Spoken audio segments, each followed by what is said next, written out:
ఈ కార్యక్రమాన్ని మీకు భక్తితో సమర్పిస్తున్న వారు కాంచీపురం వరమహాలక్ష్మి సేల్స్. సాయి సర్వస్వం వీక్షిస్తున్న సాయి భక్తులందరికీ సమర్థ సద్గురు సాయినాథుడి యొక్క దివ్యమైన పరిపూర్ణమైన అనుగ్రహం లభించాలని మనస్ఫూర్తిగా ఆశీర్వదిస్తూ, తమ్నేల్ మీరు చూశారు, నువ్వు ఎన్ని సముద్రాలు దాటినా నీకన్నా ముందు నేను ఉంటాను. ఇది ముమ్మాటికి సత్యం. అనుభవాల పరంపరను మనము గమనిస్తూ ఉన్నట్లయితే, ఆయన ఏదైతే వాగ్దానాలు మనకు చేశాడో, ఏకాదశ సూత్రాల ద్వారా ఏ మాటలైతే బాబా మనకు తెలియచేశాడో అవన్నీ ఆయన పాటిస్తూనే ఉన్నాడు. అవి నిజంగా అద్భుతాలే. ఒక భక్తుడు చెప్పిన అనుభవం ఇది, వండర్ఫుల్ అనుభవం. హైదరాబాద్లోనే ఉంటాడు, అనేక వ్యాపారాలు ఉన్నాయి, చాలా ఎంతో మందిని తన సంస్థల ద్వారా జీవితాలు నిలబెడుతున్న వ్యక్తి, మంచి బాబా భక్తుడు. అతను బిజినెస్ లో కూడా సక్సెస్ అవటం, వాస్తవంగా చెప్పాలంటే నేల నుంచి పైకి వచ్చినవాడు. పెద్ద అతను స్వతహాగా కోటీశ్వరుడు ఏం కాదు. జీవితంలో ఎన్నోసార్లు ఫెయిల్ అయ్యి చివరికి చనిపోతే బెటరేమో, ఇంక ఇది అనవసరమేమో అనుకున్న సమయంలో సాయి సచ్చరిత్ర పారాయణం చేసి 10 గ్రంథాలను పంచాడట.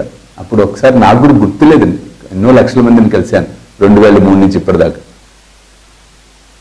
జీ తెలుగు ఛానల్లో నా ప్రవచనాలు విని ఒకసారి కలిసినప్పుడు చెప్పానట, ఒక 10 సచ్చరిత్రలు పారాయణం చేసి 11 కొనుక్కో, ఒక సచ్చరిత్రను నువ్వు చదువు, 10 సచ్చరిత్రలను నీకు నచ్చిన వారికి, మంచి భక్తి ఉన్న వారికి సచ్చరిత్రను దానం చేయి, తప్పక మంచి జరుగుతుంది. అతను గుర్తు చేశాడు నాకు. నిజంగా అది చేసిన తర్వాత అనుకోకుండా ఒక వ్యక్తి కలవటం, వ్యాపారంలోకి వెళ్ళటం, చిన్న వ్యాపారం, అది కాస్త మహా ఉద్ధృతంగా పెద్ద వ్యాపారం అయిపోయింది. సరే, కాలం గడుస్తోంది. మరలా యూట్యూబ్లో నా అదృష్టం ఏంటంటే 2005 నుంచి నన్ను జీ తెలుగు ఛానల్లో చూసిన లక్షలాది మంది సాయి భక్తులు ఎవరైతే ఉన్నారో వారందరూ ఎంతో బాధపడ్డారు.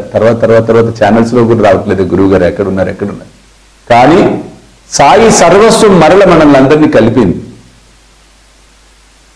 అందుకే చాలా సంతోషంగా ఉంటుంది. కథలోకి వస్తే, వ్యాపార నిమిత్తము ఆస్ట్రేలియా వెళ్ళాడు ఇతను. మెల్బోర్న్కి వెళ్ళటం అనేది జరిగింది, ఏదో పని, ఆఫీస్ పని మీద, కంపెనీ పని మీద. మెల్బోర్న్ వెళ్తున్నాడు. నాకు 2 రోజుల ముందు కూడా ఫోన్ చేసి మాట్లాడాడు, గురువు గారు ఇట్లా వెళ్తున్నాను, కానీ ఎందుకు టెన్షన్గా ఉంది నాకు. ఫస్ట్ టైం, విచిత్రం, ఫస్ట్ టైం నేను ఇండియా దాటుతున్నా, మెల్బోర్న్ వెళ్తున్నా, ఒక్కడనే వెళ్లాల్సి వస్తుంది అన్నప్పుడు అప్రయత్నమే ఉండండి. నా నోట్లోంచి అప్రయత్నం ఏముండదు, ఎప్పుడు పలికే మాటలే. నీకన్నా ముందు బాబా ఉంటాడు అక్కడ, టెన్షన్ ఏం పడకు, ప్రతి క్షణం నీతోనే ఉంటాడు, ధైర్యంగా వెళ్ళిరా, సక్సెస్ అవుతా పోయిరా అని చెప్పి అతను వెళ్ళొచ్చిన తర్వాత అనుభవం చెప్పాడు. వెళ్ళాడు, ఆస్ట్రేలియాలో మెల్బోర్న్లో దిగాడు, హోటల్ బుక్ చేశారు. కొంచెం, ఎందుకంటే నా ఎక్స్పీరియన్స్ కూడా చెప్తున్నా కదా, నేను ఫస్ట్ టైం విదేశాలకు వెళ్ళినప్పుడు భయము బెరుకని కాదు, ఒక్కసారి అట్మాస్ఫియర్ మారిపోతుంది, బయోలాజికల్ క్లాక్ మారిపోతుంది, టైమింగ్లో చేంజెస్ వచ్చేస్తాయి, వ్యక్తులంతా మారిపోతారు, వ్యవస్థలన్నీ మారిపోతాయి, భాష మారిపోతుంది, మనస్తత్వాలు మారిపోతాయి. ఒక క్షణం అలా సెట్ అవడానికి టైం పడుతుంది, ఓ 1 డే. అతను అలాగే వెళ్ళాడు, కొంచెం భయస్తుడు.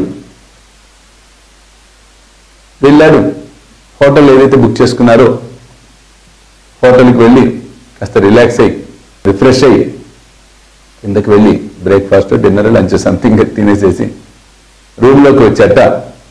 రూమ్లోకి వచ్చిన తర్వాత ఇతని ఆర్నమెంట్స్ ఏవో ఉన్నాయి, అవి తీసి డిజిటల్ లాకర్ ఉంటుంది కదా హోటల్లో, ఆ డిజిటల్ లాకర్లో పెడదామనుకొని ఆలోచిస్తూ పెట్టాలి, లేవాలి అతను. ఈ లోపల ఫోన్స్ ఏవి వస్తుంటే మాట్లాడుతున్నాడు.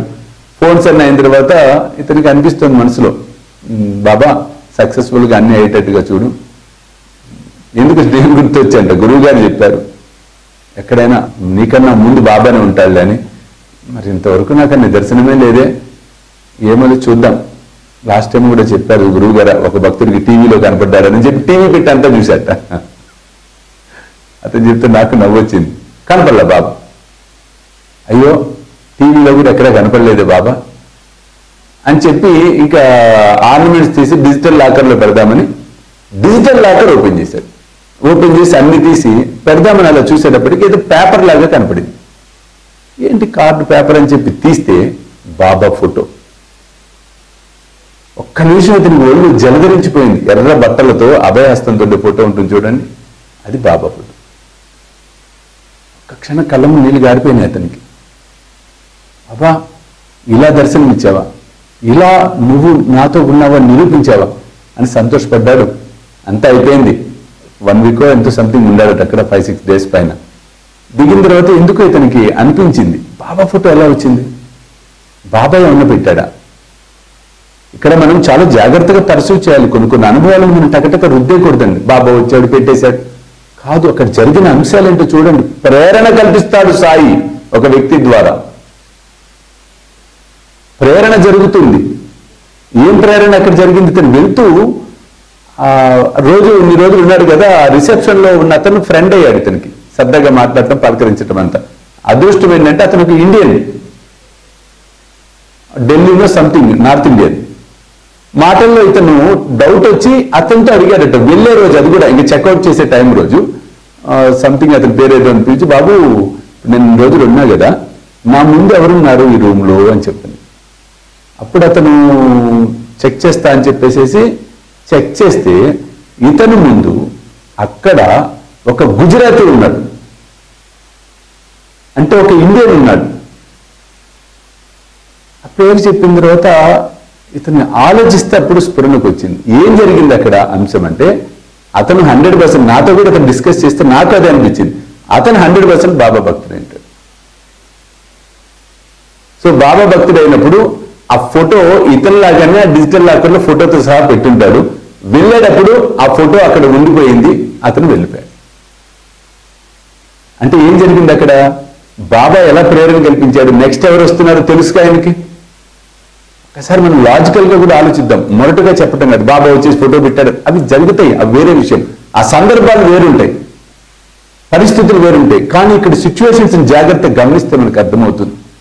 ఆ వ్యక్తి ఆ ఫోటోను అక్కడ పెట్టడం అనేది జరిగింది. కానీ విచిత్రం చూడండి, నేను అదే బలంగా చెప్పాను అదే జరిగి ఉంటుందని. కానీ ఇతనికి ఎవరైతే మన డివోటీ ఉన్నాడో ఆ శ్యామ కథలో లాగా అతనికి ఆగటంలా, ఏదో తేల్చుకోలేదు. ఇది గురువు గారు చెప్పింది నిజమా కాదా, లేదా బాబా వచ్చి పెట్టాడా అన్నప్పుడు ఆ వ్యక్తి ఎవరైతే ఇండియన్ ఉన్నాడో రిసెప్షన్ ఫోన్, అతని ఫోన్ ఇతనితో రెగ్యులర్ గా టచ్ లో ఉన్నాడు. ఎందుకంటే రెగ్యులర్ గా హాస్టల్లో వెళ్లాల్సి వస్తుందండి. అతనితో ఏమనుకోవద్దు, అతని ఫోన్ నెంబర్ ఏమైనా ఇస్తావా అని అడిగితే అతను ఫోన్ నెంబర్ ఇస్తే ఇతను ఫోన్ చేసి అతనితో మాట్లాడాట గుజరాతీతో. మాటలు ఏంటంటే విషయం అంతా ఈ విధంగా చెప్పాడట. అంటే ఈ వ్యక్తి పరిచయం చేశాడు. ఈ మాటలలో విషయాలలో వెలుగులోకి వచ్చిన అంశం ఏంటంటే భయంకరమైన ఒక నిజము. అతను వారి ఊరిలో సొంత డబ్బుతో బాబా గుడి కట్టించాడట అతను, ఆ ఉన్న వ్యక్తి. అంటే ఏం చేశాడో చూడండి, బాబా నేను ఏదైతే నాకు స్ఫురణ కల్పించాడో అదే జరిగింది. అతను ఆ ఫోటో మర్చిపోయి వెళ్ళిపోయాడు. అతను ఎందుకు వెళ్ళిపోయాడు? బాబా వెళ్ళేటట్టుగా చేశాడు ఇతని కోసం. అంటే ఈ కథ ద్వారా మనకి తెలిసేది, ప్రతి క్షణం మనకి తోడుగా నీడగా ఉండేది సమర్థ సద్గురు అయినటువంటి సాయి. అందుకే నువ్వు ఎక్కడికి వెళ్ళినా నీకన్నా ముందు ఆయన ఉంటాడు, ఉండి తీరతాడు అనేది ముమ్మాటికి సత్యము. చూస్తూనే ఉండండి శ్రీ సాయి సర్వస్వం యూట్యూబ్ ఛానల్, అలాగే సాయి విశ్వచైతన్య స్వామిజీ ఫేస్బుక్ ప్రొఫైల్. సర్వేజన సుఖినో భవంతు. సర్వం శ్రీ సాయినాథ్ అర్పణమస్తు. జై సాయినాథ్. ఆకలితో ఉన్నవాడికి పట్టడన్నం పెడితే నాకు చెందుతుంది అని సాయి మనందరికీ సాయి సచ్చరిత్ర ద్వారా తెలియచెప్పడం అనేది జరిగింది. కాబట్టి పట్టడన్నం అనేది కాదు, కడుపు నిండా ఆకలితో ఉన్న వారికి భోజనం పెట్టే కార్యక్రమమే శ్రీ సాయి భోజన్. కాబట్టి మీరు కూడా ఈ అద్భుతమైన మహాయజ్ఞంలో పాలు పంచుకొని సాయి కృపకు పాత్రలు కావాల్సిందిగా కోరుతున్నాను. వివరాలకు కింద కనిపిస్తున్న ఫోన్ నెంబర్స్ కి ఫోన్ చేయండి. చూస్తూనే ఉండండి శ్రీ సాయి సర్వస్వం యూట్యూబ్ ఛానల్. ఈ కార్యక్రమాన్ని మీకు భక్తితో సమర్పిస్తున్న వారు కాంచీపురం వరమహాలక్ష్మి సేల్స్.